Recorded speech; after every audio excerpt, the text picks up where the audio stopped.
सभी को मेरा नमस्ते, ग्रेट मॉर्निंग। आज फिजिक्स में हम जानेंगे अवतल पृष्ठ के लिए अपवर्तन सूत्र की स्थापना किस प्रकार से करते हैं। एक्चुअली में क्या है कि ये जो सूत्र की स्थापना हम करने जा रहे हैं थोड़ा सा लंबा है ये, ठीक।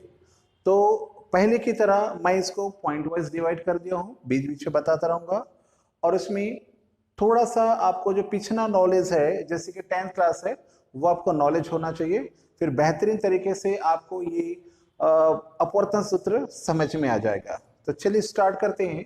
अपवर्तन सूत्र, मैं जो अपवर्तन सूत्र की स्थापना करने जा रहा हूँ वो है अवतल पृष्ठ के लिए। ये दोनों चीज के लिए सेम फॉर्मूला आता है, उत्तल पृष्ठ के लिए भी सेम आता है और अवतल के लिए। तो सबसे पहले हम देखते हैं अवतल पृष्ठ के लिए। देखिएगा सबसे पहले स्टेप होगा डायग्राम, चित्र को समझेंगे कौन क्या क्या है, ये फर्स्ट स्टेप होगा। तो सबसे पहले उस चीज को क्लियर करते हैं। देखिएगा हमारे पास एक अवतल पृष्ठ है, इसको हम नाम दे देते हैं ए, पी और बी। ये हमारे पास है एक अवतल पृष्ठ है। इस अवतल पृष्ठ के एक ओर, इस ओर यानी कि बाईं ओर क्या ले लिया हमने, वायु ले लिया, और इसके दाईं ओर क्या करते हैं हम लोग, म्यू अपवर्तनांक का कोई माध्यम ले लेते हैं। अब P हो गया अपना ध्रुव, C हो जाता है वक्रता केंद्र। तो इतनी चीज को आपको किस प्रकार से बोलना है या लिखना है समझिएगा, ठीक। यहाँ पर A, P, B एक अवतल पृष्ठ है जिसमें P ध्रुव तथा C वक्रता केंद्र है। इसके बाईं ओर वायु तथा दाईं ओर म्यू अपवर्तनांक का कोई माध्यम रखा हुआ है। अब मान लेते हैं कि इसके मुख्य अक्ष पर एक बिंदु आकार की वस्तु ओ रखी है। अब होगा क्या, ये वायु यहां लिख देता हूं मैं। अब होता क्या है, वैसे किसी वस्तु से आपको पता होगा हजारों किरणें चलती है, लेकिन इस प्रकाश वाले चैप्टर में हम मुख्य रूप से 2 किरणों को महत्व देते हैं जिससे सारी बातें क्लियर हो जाती है। यहां पर भी वही बात करेंगे हम लोग। ओ से चलने वाली पहली किरण ओपी दिशा में आपतित होती है, और आपको पता होगा जो प्रकाश की किरण लंबवत आपतित होती है वह बिना विचलित हुए सीधे सीधे निकल जाती है। उसके बाद ओ से चलने वाली एक किरण और होती है OM। तो ओ से चलने वाली दूसरी किरण OM होती है। अब यहाँ पर हम क्या करते हैं, यहाँ पर देखिएगा M बिंदु पर यह आपतित हुआ है, तो इसको मैं बाद में करूंगा। यहाँ पर एक लंब डालते हैं जिसको आप क्या बोलते हैं, अभिलंब भी बोलते हैं। तो यहाँ पर क्या होता है, एक अभिलंब है जिसका नाम देते हैं हमने क्या, CL, और यही C जो रहता है वो वक्रता केंद्र का भी काम करता है। तो O से चलने वाली दूसरी किरण OM होती है जो M बिंदु पर आपतित होती है, और यहाँ पर CL हम क्या करते हैं, अभिलंब लेते हैं। और आपको बेसिक चीज पता होगा, जब कोई प्रकाश की किरण वायु से चल करके किसी माध्यम में प्रवेश करती है, अब यहाँ पर म्यू अपवर्तनांक का कोई माध्यम है तो कांच हो सकता है या पानी हो सकता है, तो हमेशा क्या होती है, वो अभिलंब की ओर झुक जाती है। ये देखिए अभिलंब की ओर झुक जाती है, और यहाँ पर नाम देते हैं MN, यहाँ पर N हो जाएगा, और MN मार्ग का अनुसरण करती है। अब इसके बाद हम क्या करते हैं, दोनों अपवर्तित किरणों को पीछे बढ़ाते हैं। ये देखिए ये इस तरफ चले गया, इसको मैं पीछे की ओर बढ़ा रहा हूं मैं, और इस अपवर्तित किरणों को पीछे की ओर बढ़ा रहा हूं। तो दोनों अपवर्तित किरणें जहां मिलती हैं उसको हम नाम देते हैं I, और आपको पता होगा अपवर्तित किरणें जहां पर मिलती है वहीं पर क्या बनता है, प्रतिबिंब बनता है।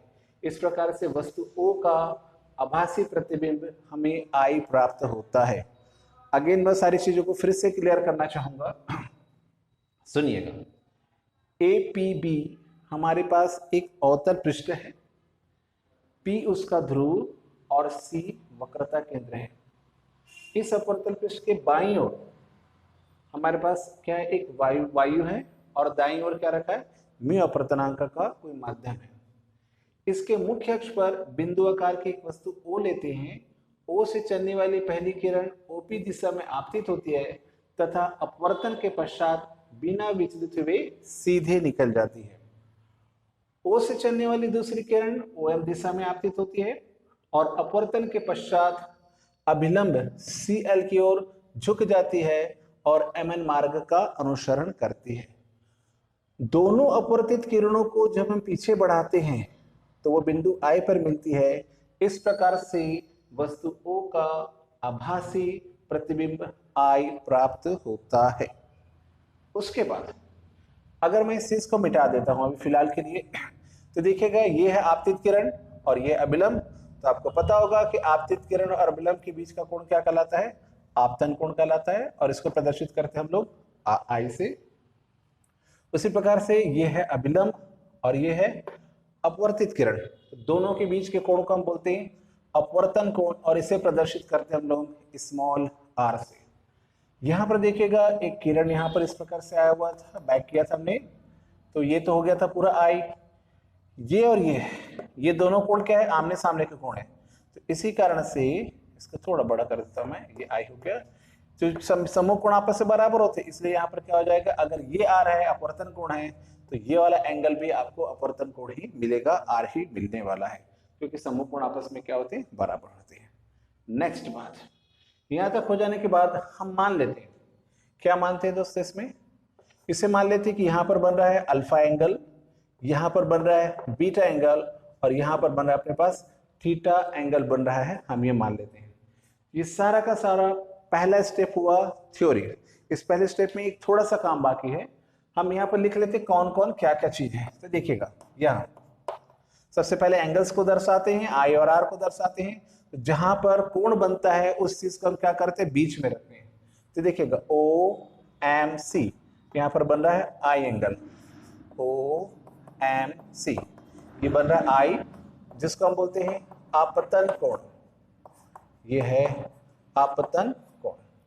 उसके बाद दूसरा एंगल इस तरफ बन रहा है LMN, LMN ये बन रहा है R, जिसे बोला जाता है अपवर्तन कोण। दूसरा एंगल बना। ध्यान से देखोगे तो पता चलता है कि मैंने बताया था यहाँ पर दोनों एंगल आपस में क्या होते हैं? बराबर होते हैं। तो आप लिख सकते हैं, ऐसा लिख सकते हैं IMC बराबर LMN।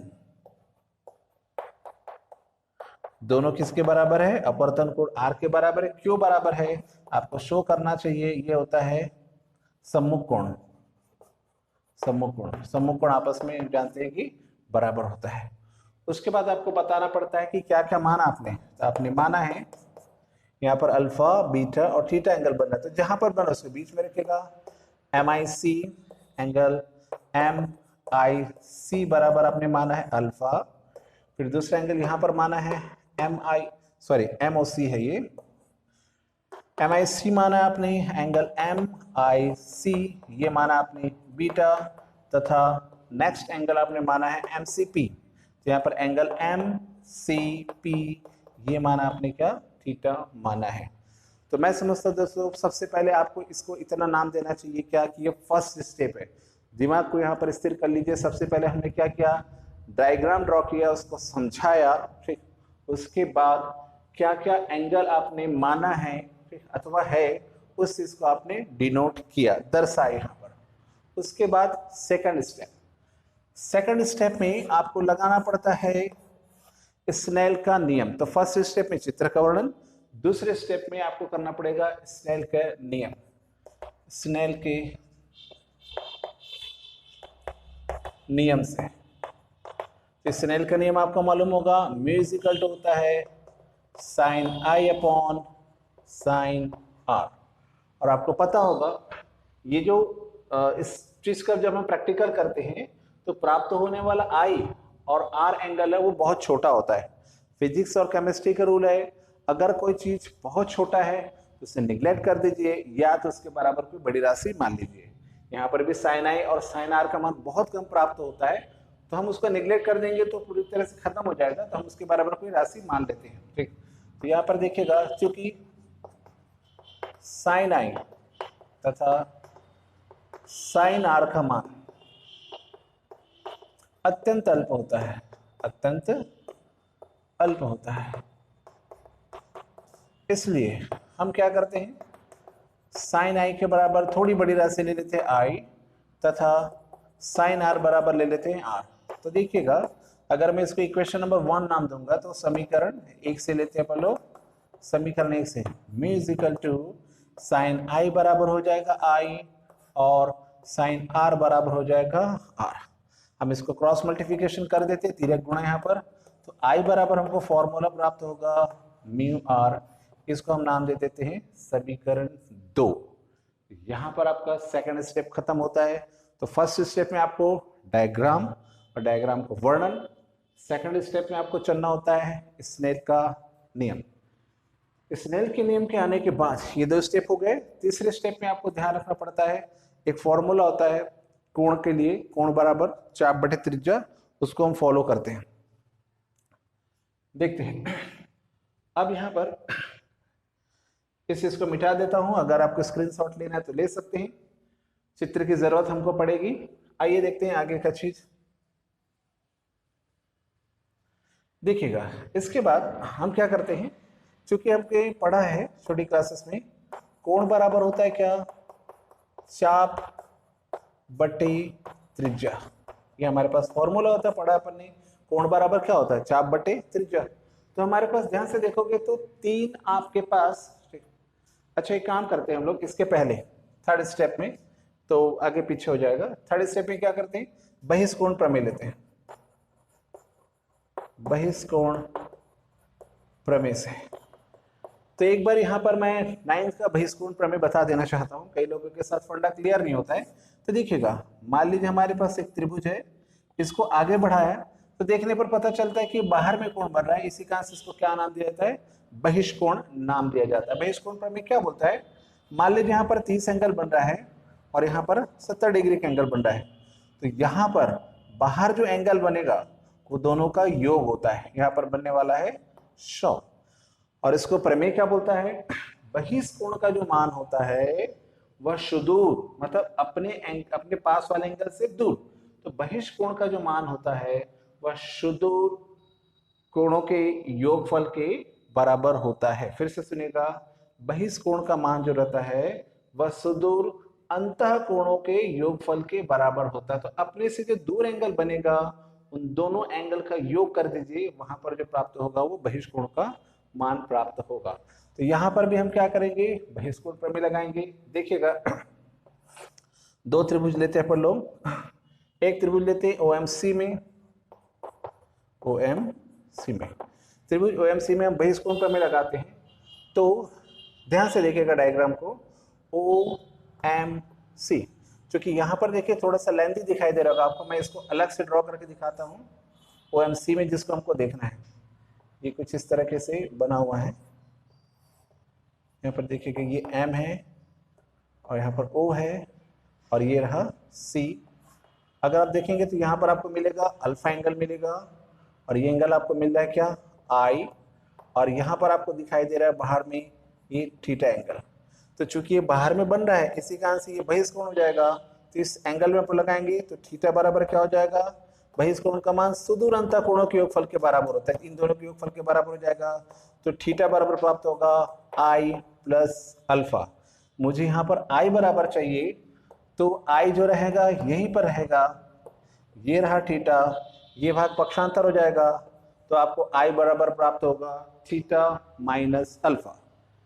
सेम टू सेम आप एंगल देखिएगा यहाँ पर MIC, त्रिभुज MIC में यहाँ पर हम बहिष्कोण प्रमेय लगाते हैं।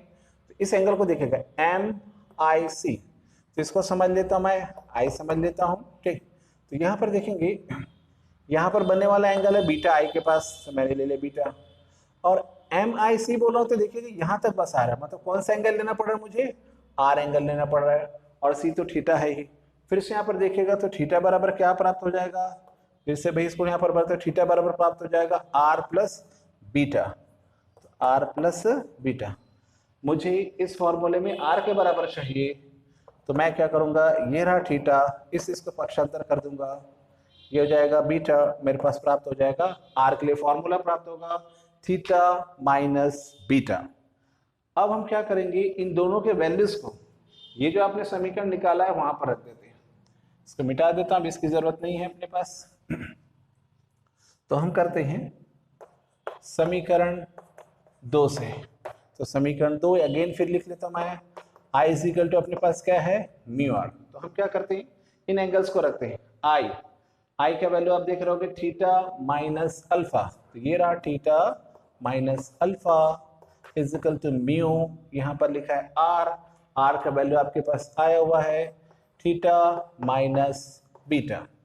उसके बाद तो ये हो गया अपने पास थर्ड स्टेप।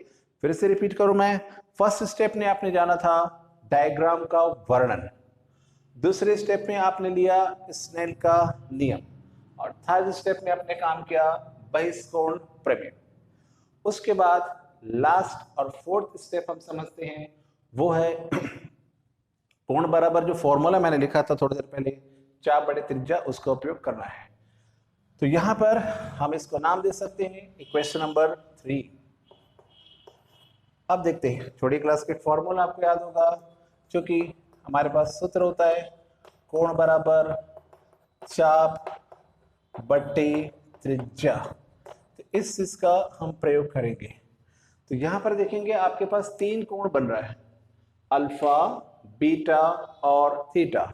इन 3 कोणों के लिए इस फॉर्मूला को यूज करेंगे और उसके बाद उस वैल्यूज को यहां पर रखेंगे, तो कैसे होगा देखेगा। तो पहला कोण बन रहा है अपने पास कितना, थीटा। तो यहां पर ध्यान से देखिएगा, थीटा बन कहां पर रहा है, सॉरी सबसे पहले हम लेते क्या, ये वाला एंगल लेते अल्फा लेते हैं, कोई भी ले सकते हैं वैसे, अल्फा यहां पर ले रहे हैं। तो आपको बता दूं मैं चाप कैसे, आपने छोटी क्लासेस में क्या होगा, चाप इस प्रकार से काटते हैं। तो आप अल्फा देखिए कहां पर बन रहा है, ओ पर बन रहा है, यहां पर समझिए प्रकार का नोक है और यहां तक पी बिंदु तक फैला लीजिए। तो ये चाप देखिए कुछ इस प्रकार से कटेगा, तो आपको चाप दिखाई दे रहा होगा क्या, पीएम। तो चाप हो जाएगा क्या, पीएम, और त्रिज्या, तो यहां से यहां तक की जो दूरी है वो दोस्तों क्या कहलाएगा, क्योंकि प्रकार यहां तक फैला, तो ये जो हो जाएगा इतनी डिस्टेंस क्या हो जाएगी, त्रिज्या हो जाएगी। तो त्रिज्या कितना हो जाएगा, पीओ। तो चाप हो गया पीएम और त्रिज्या हो जाएगा पीओ या फिर ओपी। दूसरा एंगल आप देखेंगे बीटा एंगल बन रहा है, तो बीटा बन रहा है यहां पर, तो प्रकार का नोक यहां समझिए, अगेन चाप हो जाएगा पीएम और त्रिज्या हो जाएगा, अब यहां से यहां तक का डिस्टेंस हो जाएगा पी आई। तीसरा एंगल आप देख रहे होंगे थीटा, तो यहां पर देखिए चाप अगेन फिर से हो जाएगा पीएम और त्रिज्या आपके पास हो जाएगा पीसी। आप यहां पर एक चीज देख रहे होगे ध्यान से, हर चीज किससे स्टार्ट है, पी से, क्योंकि यहां पर चिन्ह परपाटी का नियम काम करता है कि समस्त दूरी जो रहता है वो कहां से नापते, थ्रू से। इसी कारण से सारी चीज को मैंने कहां से स्टार्ट किया है, पी से स्टार्ट किया है। अब हम क्या करेंगे देखिएगा, अब इसकी भी जरूरत नहीं है, इसको मैं मिटा देता हूं। इन सारे वैल्यूज को हम समीकरण 3 में रखते हैं, समीकरण 3 से बस, अब मैथ्स है ज्यादा कुछ नहीं इसमें। थीटा, थीटा का वैल्यू आप देखेंगे पी एम बटे P C minus alpha, alpha का वैल्यू है पी एम बटे पी ओ म्यू, ये रहा म्यू। थीटा, थीटा का वैल्यू आपके पास है पी एम बटे पी सी, फिर माइनस बीटा, बीटा का वैल्यू है पी एम बटे पी आई। अब सभी में देखिएगा कॉमन है, इस वाले ब्लॉक में देखिएगा कॉमन क्या दिख रहा है, पीएम, तो हमने निकाल लिया पीएम, अंदर बच जाएगा 1/पीसी 1/पीओ म्यू, यहाँ पर भी देखिएगा कॉमन दिख रहा है आपको पीएम, तो अंदर बच जाएगा 1/पीसी और 1/पीआई। तो यहाँ पर पीएम और पीएम कैंसिल हो जाएगा। उसके बाद जो स्टेप बचेगा देखते हैं, इसकी जरूरत नहीं आपको। अब बच गया अपने पास 1/पीसी माइनस 1/पीओ म्यू, यहाँ पर बच गया 1/पीसी माइनस 1/पीआई। तो ये हो गया अपने पास इक्वेशन नंबर 4, यहाँ तक आ गए। अब उसके बाद आपका बेसिक थोड़ा नॉलेज होना चाहिए कि किस डिस्टेंस को क्या बोलते हैं। तो यहाँ पर देखिएगा पीसी, पी से सी तक की दूरी को कहा जाता है वक्रता त्रिज्या, और इसे प्रदर्शित करते हैं आर से, कहा जाता है इसे वक्रता त्रिज्या, प्रदर्शित करते हैं आर से। उसके बाद पीओ, पी से ओ तक की दूरी जिससे बोलते हैं वस्तु की दूरी, वस्तु की दूरी को प्रदर्शित किया जाता है यू से, ये हो जाएगा u वस्तु की दूरी। उसी प्रकार से बच गया अपने पास pc तो हो गया, pi, i क्या है, प्रतिबिंब है, तो p से i तक की दूरी को हम कहते हैं प्रतिबिंब की दूरी, जिसे प्रदर्शित करते हैं v से, तो ये हो जाएगा प्रतिबिंब की दूरी। अब यहाँ पर आपको ध्यान रखना पड़ता है चिन्ह परपाटी का, किसके लिए क्या चिन्ह लेते हैं, क्योंकि ये तल है अवतल, अवतल की सभी चीजें क्या होती है ऋणात्मक, तो सारी चीजें क्या हो जाती है ऋणात्मक। इन वैल्यूज को हम रख देते हैं समीकरण 4 में, समीकरण 4 से देखिएगा 1/PC ये हो जाएगा -r, 1/PU, PU हो जाएगा -u, फिर ये रहा म्यू, ब्रैकेट में लिखा 1/PC, PC का वैल्यू अपने पास अगेन -r, फिर -PI, PI की वैल्यू है -v। अब उसके बाद कुछ नहीं, चित्र की भी जरूरत नहीं अपनों को, सिर्फ कैलकुलेशन करने की जरूरत है। तो आइए देखते हैं क्या होगा कैलकुलेशन आगे का। ये अगेन वैसे कैसे रहेगा 1/-r, माइनस और माइनस हो जाएगा प्लस 1/u, ये रहा म्यू। उसके बाद देखिएगा 1/-r, ये माइनस और माइनस हो जाएगा plus 1/v, -1/r, 1/u, multiply कर दीजिएगा तो हो जाएगा म्यू -r, और फिर से म्यू से गुणा हो जाएगा μ/v। अब हम क्या करेंगे, पक्षांतर करेंगे, जिसमें r r की तरफ रहेगा, तो पक्षांतर करेंगे यहाँ पर, तो देखिएगा ये इस तरफ आ जाएगा μr प्लस हो जाएगा, ये तो माइनस में है ही, ये रहा μv, और ये पक्षांतरों की तरफ आ जाएगा 1/u। उसके बाद आप इसका एलसीएम निकाल सकते हैं, तो एलसीएम कितना आ जाएगा इसका r, तो बच जाएगा अपने पास म्यू -1, और अपने पास आ गया है μ/v 1/u, और यही है आपके पास अवतल पृष्ठ के लिए अपवर्तन सूत्र। तो मैंने इस चीज को समझाने का प्रयास किया, अपने तरीके से सरल बनाने का प्रयास किया। वो मैंने बताया कि इसको 4 स्टेप में आप याद रख सकते हैं। फर्स्ट स्टेप में आपको डायग्राम ध्यान रखना है, सेकंड स्टेप में आपको ध्यान रखना होता है स्नेल का नियम, थर्ड स्टेप में मैं लेकर के चला बहिष्कोण लेकर के चला, और उसके बाद फोर्थ स्टेप में इस फॉर्मूला का यूज किया था, इसमें हमने देखा था कोण बराबर चाप बटे त्रिज्या, फिर वैल्यूज को रख दिया था, फिर ये आ जाता है। तो कभी भी कोई भी चीज जब बहुत बड़ा होता है तो आप उसके स्टेप बना लीजिए कि हाँ फोर्थ स्टेप में, फिफ्थ स्टेप में मुझे ये चीज कंप्लीट करनी है, तो स्टेप बाय स्टेप जो मोटा मोटा है उसका हेडिंग बना लीजिए। जैसे मैंने बताया, फिर से बता दूं, सबसे पहले डायग्राम का वर्णन बताया, फिर स्नेल का नियम चला, फिर मैंने बहिष्कोण प्रमेय लिया, उसके बाद कोण बराबर चाप बटे त्रिज्या का फॉर्मूला का यूज किया, उसके बाद ये का पूरा फॉर्मूला आपके पास आ जाता है। तो इस प्रकार से बड़ी चीज का आप छोटा कर करके बना सकते हैं। आशा करता हूँ ये चीज आपको पसंद आया होगा तो प्लीज कमेंट बॉक्स में जरूर लिखिए, अगर कमी है तो भी लिखा कीजिए, और अगर आपको वीडियो अच्छा लगता है तो इस वीडियो को दूसरे तक शेयर कीजिए। Thank you very much.